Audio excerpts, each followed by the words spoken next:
തിരുവനന്തപുരത്ത് ട്രെയിൻ കയറുന്നതിനിടെ വഴുതി ട്രെയിനിന് അടിയിൽ വീണ് യുവതി മരിച്ചു. തമിഴ്നാട് മധുര സ്വദേശി കാർത്തിക ദേവിയാണ് മരിച്ചത്. കഴക്കൂട്ടം റെയിൽവേ സ്റ്റേഷനിൽ രാത്രി 7:45 അപകടം. ഉമേഷ് ബാലകൃഷ്ണനുണ്ട് തിരുവനന്തപുരത്ത് നിന്ന്. ഉമേഷ്, എങ്ങനെയാണ് ഈ അപകടം സംഭവിച്ചത്? ആരുടെയും ശ്രദ്ധയിൽപ്പെട്ടില്ലേ? അല്ല, ട്രെയിൻ വേഗത്തിലായിരുന്നു, അങ്ങനെ നിർത്താനൊന്നും സാധിക്കാത്ത സാഹചര്യമായിരുന്നു?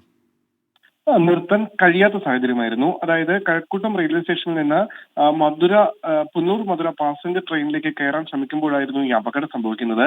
പ്ലാറ്റ്ഫോമിൽ നിന്ന് ട്രെയിൻ ചെറിയ വേഗതയിൽ എടുത്തു തുടങ്ങിയിരുന്നു. ആ സമയത്ത് പ്ലാറ്റ്ഫോമിൽ നിന്ന് ട്രെയിനിലേക്ക് കയറാൻ ശ്രമിച്ചു. ഇതിനിടെ ഈ ട്രെയിനിൽ നിന്ന് കാൽ വഴുതി ട്രെയിനിനും പ്ലാറ്റ്ഫോമിനും ഇടയിലേക്ക് വീഴുകയാണ് ഉണ്ടായത്. തുടർന്ന് തൊട്ടു പിന്നാലെ തന്നെ ട്രെയിൻ നിർത്തിയെങ്കിലും പക്ഷേ ഇതിനിടയിൽ പെട്ട് ഗുരുതരമായി പരിക്കേറ്റു.